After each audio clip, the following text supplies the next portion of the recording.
What's the point of using crypto if you can't buy a food with it? யார் சொன்ன crypto கரன்சியை பாவிச்சு நம்ம ஃபுட்டோ அப்படி க்ரோசரியோ ஏதோ ஒரு விஷயம் ஒன்று ரியல் வேர்ல்டில் யூஸ் பண்ண இயலான்னு சொல்லி உங்களுக்கு யாரு சொன்னேன்? யூஸ் பண்ணலாம். ஏன் கிரிப்டோ கரன்சி நம்ம பாவிக்கிற எல்லா கரன்சிகளை விடையும் எல்லா அசட்டுகளை விடையும் பெஸ்ட்னு சொல்லி இந்த வீடியோவில் உங்களுக்கு கிளியர் பண்றேன். இந்த வீடியோ பார்த்து முடிக்கக்குள்ள உங்களுக்கு கிரிப்டோ கரன்சி சம்பந்தமான ஒரு பூரண நாலேஜ் ஒன்று வரும். அதுக்கு பிறகு எங்க கிரிப்டோ வாங்குற, எப்படி இந்த கிரிப்டோ கரன்சிக்குள்ள நாலேஜ் எடுக்கிறேன்னு சொல்லி நீங்க யோசிப்பீங்கன்னு சொன்னா இந்த வீடியோட எண்டில் கிரிப்டோ கரன்சி பத்தி A to Z எல்லா விஷயத்தையுமே 100% ஃப்ரீயா எங்க லேர்ன் பண்ணலாம் சொல்லியிருக்கேன்.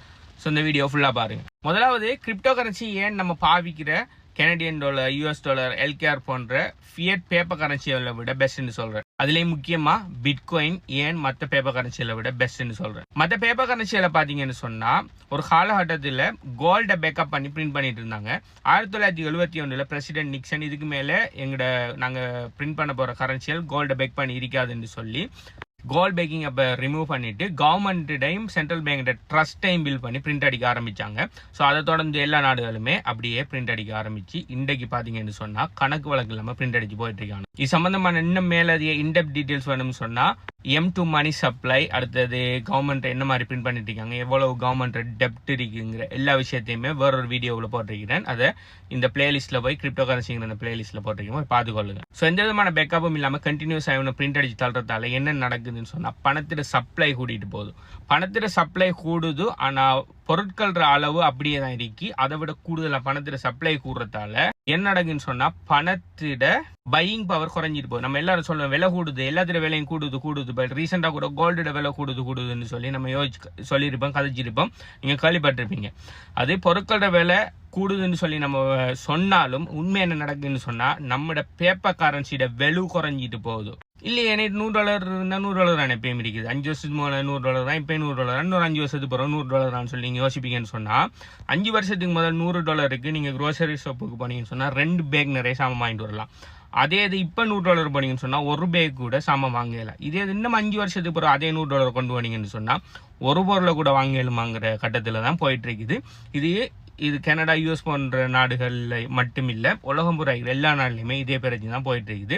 இது ஒரு காலகட்டத்தில் பாத்தீங்கன்னு சொன்னா இந்த இதை இன்ஃபிளேஷன் சொல்லுவாங்க. இந்த இன்ஃபிளேஷன் பாத்தீங்கன்னு சொன்னா ஒரு காலகட்டத்தில் ஹைப்பர் இன்ஃபிளேஷனா மாறும். ஹைப்பர் இன்ஃபிளேஷனா மாறக்குள்ள ஒவ்வொரு நாளும் பெறுமதி கூட்டிட்டு போகும். அதாவது பொருட்களோட விலை ஒவ்வொரு நாளும் அதிகரிச்சுட்டு போகும். அந்த கட்டமெல்லாம் வந்தீங்கன்னு சொன்னா அப்படியே எக்கானமி அப்படியே படு பாதாளத்துக்கு போகும். ஆனா பிட்காயினை பாத்தீங்கன்னு சொன்னா டோட்டலாவே 21 மில்லியன் பிட்காயின் தான் உலகத்துக்கு வாரத்துக்கு இருக்குது. அதை தாண்டி எக்ஸ்ட்ராவா ஒரு பிட்காயினை கூட எந்த கவர்மெண்ட் நினைச்சாலோ, எந்த ஒரு கண்ட்ரி நினைச்சாலோ, எந்த ஒரு நாடு நினைச்சாலோ கிரியேட் பண்ண முடியாது. ஏன்டா பிட்காயின் கண்ட்ரோல் ஒரு தனிப்பட்ட நபர்கிட்டயோ, தனிப்பட்ட கம்பெனிட்டோ, தனிப்பட்ட கண்ட்ரிட்டோ இல்லை.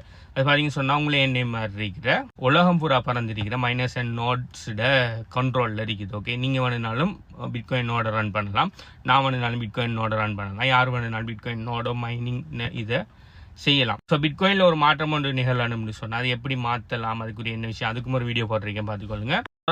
ஒரு குரூப்ட முடிவுல இருக்காது. ஓகே, உலகம் பூரா இருக்கிற எல்லா நோட்ஸுமே அக்ரி பண்ணணும். அப்படி அக்ரி பண்ணாட்டி ஹார்ட் ஃபோக்குன்னு நடந்து வேற நெட்வொர்க் உடையும். அதில் யார் எதை சப்போர்ட் பண்ணாங்களோ அது பக்கம் போகும். அதில் எது சக்ஸஸ் ஆகுதோ அதோட இது கூட்டிடுவோம், மற்றது அப்படியே மற்ற பிளாக் செயின் ஐயாவும் சொல்லி அது சம்மந்தமாக நான் ஆல்ரெடி வீடியோ ஒன்று போட்டிருக்கிறேன். ஸோ இப்படி ஒரு தனிப்பட்ட நபர கண்ட்ரோலில் இல்லாமல் இருக்கிறதால தான் இன்றைக்கு வரைக்கும் பிட்காயினை கரன்சியாக பாவிக்கிறதுக்கு பெஸ்டான ஒரு கரன்சி. அதனால தான் $1 குறைவான பெறுமதியில் இருந்த பிட்காயின் இன்னைக்கு பார்த்தீங்கன்னு சொன்னா $1,10,000 இந்த வீடியோ செய்யற டைமுக்கு போயிட்டு இருக்குது. இதுக்குரிய காரணம் என்னன்னு சொன்னா நம்ம பாவிச்சிட்டு இருக்கிற US டாலர் பெறுமதி பிட்காயினோட கம்பேர் பண்ணக்குள்ள 99% மேல கீழே டவுன் ஆயிருக்குது. இதுதான் எல்லா நம்ம பாவிக்கிற LKRல இருந்து எல்லா கரன்சியோட நிலைமையும். ஸோ பிட்காயின் பார்த்தீங்கன்னு சொன்னா ஃபியட் கரன்சிகளை விட பெஸ்ட். இது மட்டும்தான் நான் கேட்பீங்கன்னு சொன்னா, அதாவது பிட்காயினோ இந்த கிரிப்டோவோ இந்த ஃபியட் கரன்சிக்கு கம்பேர் பண்ணி கரன்சியோட பெஸ்ட் என்று சொல்லி அது மட்டும்தான் நினைப்பீங்கன்னு சொன்னா இல்ல. கிரிப்டோ பாத்தீங்கன்னு சொன்னா ஸ்டாக் மார்க்கெட்ல நீங்க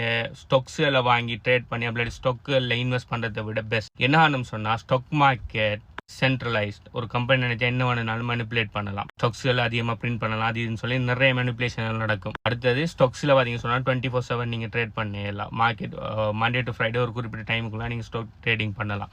ஆனால் கிரிப்டோ பார்த்தீங்க சொன்னால் அநேகமான காயின்ஸ்கள் டீசென்ட்ரலைஸ். அடுத்தது நீங்கள் 24/7 ட்ரேட் பண்ணலாம். ஸோ நீங்கள் ஸ்டாக் மார்க்கெட்டில் இன்வெஸ்ட் பண்ணுற சேம் கான்செப்ட் ஒவ்வொரு கிரிப்டோ கரன்சி பின்னாலே, பிட்காயினை தவிர மற்ற எல்லா கிரிப்டோ கரன்சி பின்னாலேயும் ஒவ்வொரு கம்பெனி இருக்குது. ஒவ்வொரு கம்பெனி ஒவ்வொரு ப்ராப்ளத்தை சால்வ் பண்ணிட்டு இருக்காங்க. எப்படி நீங்கள் ஸ்டாக் மார்க்கெட்டில் ஒவ்வொரு கம்பெனியை தேடி இன்வெஸ்ட் பண்ணுறீங்களோ அதே மாதிரி சேம் கான்செப்ட் தான் ஒவ்வொரு கிரிப்டோ கரன்சியில் நீங்கள் யூஸ் பண்ணுறது. சொலனாங்கிறது ஒரு பெஸ்ட்டான சீப் பிளாக் செயின். எத்தூரியம்ங்கிறது ஒரு முதல்ல உருவாக்கப்பட்ட ஸ்மார்ட் கான்ட்ராக்ட்கள் டீசென்ட்ரலைஸ்ட் ஃபைனான்ஸில் உருவாக்குற ஒரு பிளாட்ஃபார்ம். ஆவிங் கம்பவுண்டுங்கிறது லெண்டிங் அண்ட் பாரோவிங் செய்கிற ஒரு கம்பெனி. இப்படி ஒவ்வொரு கிரிப்டோ கரன்சி பின்னால ஒவ்வொரு கம்பெனி இருக்குது, ஒவ்வொரு ப்ராஜெக்ட் இருக்குது. நீங்கள் ஒவ்வொரு கிரிப்டோ கரன்சியில் இன்வெஸ்ட் பண்ணுறது நீங்கள் ஸ்டாக் மார்க்கெட்டில் இன்வெஸ்ட் பண்ணுற மாதிரி தான், ஆனால் அதை விட பெட்டர். அது மட்டும்தான் நான் ஹேப்பிங்கன்னு சொன்னால் இல்லை, கிரிப்டோன்னு இல்லை, பிட்காயினில் நீங்கள் இன்வெஸ்ட் பண்ணுறது கோல்டில் இன்வெஸ்ட் பண்ணுறதை விட பெட்டர். என்ன காரணம்னு சொன்னால் கோல்டு என்னதான் ஒரு ஸ்கேர் அண்ட் இருந்தாலும் கோல்டோட சப்ளை பார்த்தீங்கன்னு சொன்னா ஃபிக்ஸ் இல்லை. எப்ப எல்லாம் ஹிஸ்டாரிக்கல் எடுத்து பார்க்கல, எப்ப எல்லாம் கோல்டோட பிரைஸ் கூடுதோ, கோல்டோட பிரைஸ் கூடக்குள்ள நிறைய பேர் கோல்டை தேட ஆரம்பிப்பாங்க. நிறைய பேர் கோல்டை தேடக்குள்ள நிறைய பேர் கோல்டை கண்டுபிடிப்பாங்க. ஸோ கோல்டோட சப்ளை இன்க்ரீஸ் ஆகும். கோல்டோட சப்ளை இன்க்ரீஸ் ஆகினா கோல்டோட பிரைஸ் திரும்ப குறையும். ஸோ அது ஸ்கேர் அண்ட் அசெட் தான், ஆனால் ஒரு ஃபிக்ஸ் அசெட்ல. ஆனால் பிட்காயின் பார்த்தீங்கன்னு சொன்னால் உலகத்துக்கு 21 மில்லியன் தான் வரதுக்கு இருக்குது. பிட்காயின் பிரைஸ் யூஎஸோட வேல்யூவில் 1 மில்லியன் அப்படி இல்லாட்டி 10 மில்லியன் போனால் கூட எக்ஸ்ட்ராவா ஒரு பிட்காயினை கூட உருவாக்க முடியாது. அடுத்தது கோல்டு ஒரு போர்ட்டபிளான ஒரு அசெட் ஒன்று இல்லை. அதாவது இப்போ எனக்கிட்ட ஒரு 50 கிலோ கோல்டு இருக்கின்ற, இப்போ நான் ஒரு பெரிய கோடீஸ்வரன், நான் இந்த பணத்தில் நம்பாமல் ஸ்டாக் மார்க்கெட்டில் நம்பாமல் நான் இந்த எல்லா சொத்தையும் கோல்டில் வச்சுருக்கேன். என்கிட்ட 50 கிலோ கோல்டு இருக்குன்னு வைங்க. அதே சமயம் என்கிட்ட 50 கிலோக்கு பெறுமதியான அதே சேம் ஒர்த் ஆஃப் பிட்காயின் இருக்குன்னு வைங்க. நாளைக்கு கவர்மெண்ட் என்னோட பிரச்சனை படுத்துறாங்க, கவர்மெண்ட்டுக்கு என்ன நாட்டை விட்டு வெளியிறங்க சொல்றாங்க, கவர்மெண்டோட எனக்கு பிரச்சனை, பெரிய பிசினஸ் மேனுக்கு பிரச்சனை வரான கவர்மெண்டோட பிரச்சனை, இப்போ நாட்டை விட்டு வெளியில போகணும். நீங்க உங்களோட கோல்டை நீங்க பேங்க்ல வச்சிருப்பீங்க, இல்லாட்டி கோல்டு சேஃப் வால்ட்டில் வச்சிருப்பீங்கன்னு சொன்னா எப்பயோ உங்களோட கோல்டை கவர்மெண்ட் சீஸ் பண்ணிருப்பாங்க.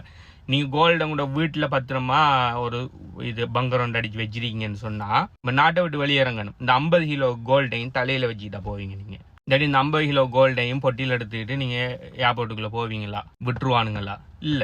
நீங்க ஒரு பவுன் 2 பவுனுக்கு மாலை வாங்கி வச்சிருக்கிறத பத்தி நான் கதைக்கல. அது மட்டும் இல்லாம 1930-33 பாத்தீங்கன்னு சொன்னா கோல்ட் ஸ்டாண்டர்டை உருவாக்கக்குள்ள, அதுவும் யூஎஸ்ல கவர்மெண்ட் பிரசிடென்ட் என்ன சொன்னாருன்னு சொன்னா, யாரெல்லாம் கோல்டு வச்சிங்க எல்லாரும் கவர்மெண்ட் கிட்ட சப்மிட் பண்ணுங்க, உங்களுக்கு நாங்க அதுக்குரிய பேப்பர் கரன்சியை தாரோம். யாராவது சப்மிட் பண்ணாம உங்களோட கோல்டை வச்சிருப்பீங்கன்னு சொன்னா அது ஒரு சட்டவிரோதம், உங்களுக்கு நாங்க அரெஸ்ட் பண்ணுவோம், ஃபைன் போடுவோம்னு சொல்லி மிரட்டி அக்கல் இருக்கிற கோல்டெல்லாம் பறிச்செடுத்தாரு. ஆனா அதே பெருமதியில் நான் பிட்காயின் வச்சிருப்பேன்னு சொன்னா நான் நாட்டை விட்டு சும்மா போகலாம். எந்த பிரைவேட் கீயை நான் மனதில் வச்சுட்டு, அப்படி இல்லைன்னு சொன்னா என்ன நான் ஒரு கார்டோவோ சம்திங் ஏதோ ஒன்றை என் உடம்பு, அதாவது என்னை கூட எடுத்துக்கிட்டு நான் போயிடலாம். எந்த ஏர்போர்ட்டுக்குள்ளால வேணாலும் நான் போகலாம்.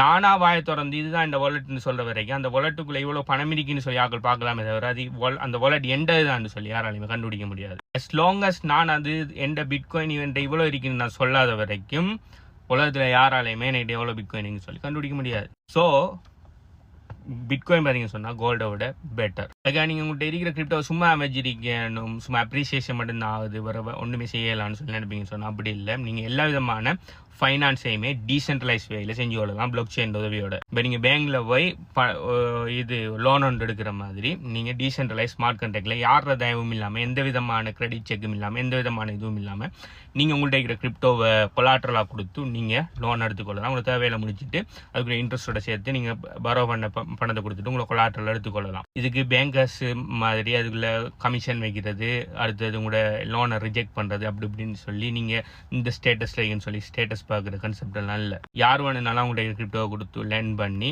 பரோ பண்ணிக்கொள்ளலாம். அடுத்தது யார் வேணும்னாலும் அவங்களுடைய ஒரு கிரிப்டோ இன்னொரு கிரிப்டோ மாற்றிக்கொள்ளலாம். பேங்க்ல வாங்கிட்டு பிச்சை எடுத்து நீங்க தேவையில்லை. ஸோ ஃபைனான்ஸ் ரிலேட்டடான எல்லா ஆக்டிவிட்டிக்கும் சென்ட்ரலைஸ் ஃபைனான்ஸை விட டீசென்ட்ரலைஸ் ஃபைனான்ஸ் கிரிப்டோவில் நடத்துக்கிறது பெஸ்ட். ஸோ இந்த கொஸ்டின்ல கேட்டிருந்தாங்க கிரிப்டோவை நம்ம ஃபுட் வாங்கலாம் அது இதுன்னு சொல்லி. எஸ் நீங்க வாங்கலாம், அதுக்குன்னு சொல்லி நிறைய பிளாட்ஃபார்ம் இருக்குது. அதுக்குள்ள ஒன்று தான் பிட்ஃப்ரீன்னு சொல்லி ஒரு பிளாட்ஃபார்ம் ஒன்று இருக்குது. அதில் பார்த்தீங்கன்னு சொன்னால் உங்களோட கிரிப்டோவை கொண்டு போய் அதுக்குரிய உங்களோட எந்த உலகத்தில் இருக்கிற எந்த ரீட்டைல் ஸ்டோரில் வேணுந்தாலும் நீங்கள் அவங்களோட கார்டை பிட்காயின்லேயோ எந்த கிரிப்டோவில் லோட் பண்ணிவிட்டு நீங்கள் அங்கே போய் அவங்களோட கார்டை வச்சு ஸ்பெண்ட் பண்ணிக்கொள்ளலாம். ப்ளஸ் நீங்கள் ஒவ்வொரு ஸ்டோர் கிஃப்ட் கார்டுகளை கூட வாங்கிக்கொள்ளலாம் அவங்களோட கிரிப்டோவை வச்சு. ஸோ எல்லாத்துக்குமே சொல்யூஷன் இருக்குது. உங்களுக்கு தெரியாங்கிறதுக்காக அப்படி இல்லைன்னு சொல்லி வாதாடாதீங்க.